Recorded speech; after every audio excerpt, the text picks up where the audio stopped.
we've made preparations for the rule of three. So we're ready. You've got your water, you've got your shelter, you've got your first aid supplies, and you've got your food. And so those life-threatening situations are taken care of. And now we need to put our energy on the supplies we're going to need just to get through those 3 days.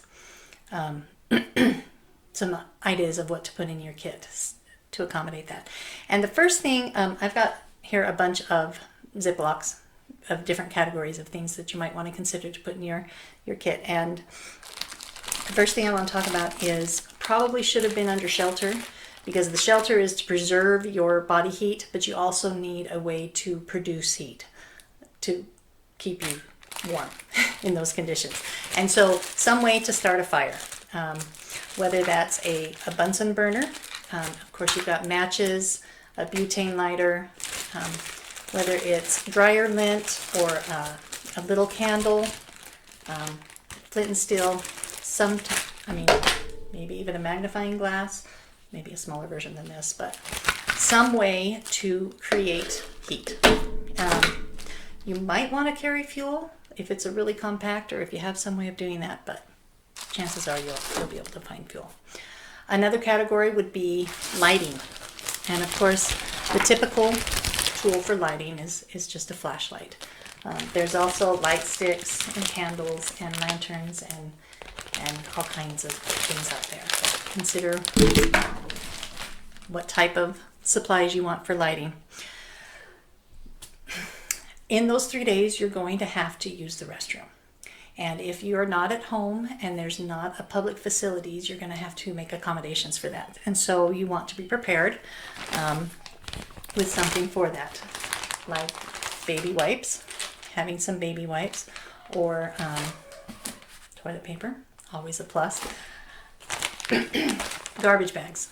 If you have to make a deposit in it, or if you have to clean up deposits that have been made, garbage bags are essential. And then having chemicals, the chemicals that they use for the RVs, helps break down that fecal material, and having that would do a good job of preventing further complications from bad bacteria. So you're going to want that. Also, along that lines, in sanitation is cleaning.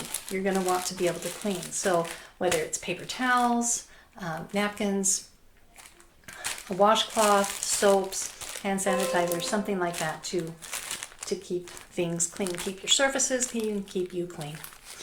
And then also in that category, remember, we're no longer in the survival. I don't think that toothpaste and shampoo are great essentials in your emergencies, but it does help with the emotional psyche, being able to deal with things. So your sanitary supplies, any of those toiletries, just put in there what you can or what you need to help you feel like you're able to cope with whatever you're having to face with. Another important thing is some type of communication, whether it's a little battery-operated radio so that you can hear what's going on, pad and paper so that you can write messages, or a whistle that you can communicate if you're lost and they can't hear you. So some type of communication is a good idea. And I'm sure that's very noisy. Another thing is you'll probably want some type of binders, whether you need to attach something or repair something or create something, I don't know. But having some type of cord or rope would be beneficial, even if it's just to hang your clothes on. It would be good. And then duct tape. I know this is the wrong color for duct tape, but it is duct tape. And then maybe electrician's tape. Having those binders to deal with whatever the emergency is. The next category would be tools. This is your garage in your pack. We don't know what you're going to be doing during that 3 days, but there might be some work that has to be done, whether you have to dig something or someone out, or you have to cut down firewood, or whatever it is. You're going to need some tools. So in here we've got tools for turning off gas lines, extra batteries, compass. I've even got a fish line, so you can go fishing. You need those tools. A hatchet, shovel, a solar charger, just the tools that you might need in case of an emergency. Another category would be money. Don't know if you'll need money, but if you do, it's better to have it packed than not. So it's best to have in coins so you can do exact change.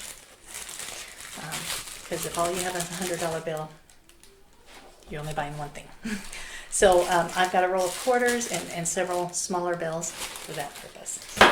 And one thing you need to remember is that if you're in an emergency, you're either dealing with crisis during those 3 days or you're bored out of your mind because you don't have any occupation.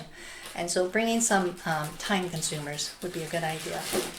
And in this one, I've got, of course, little scriptures.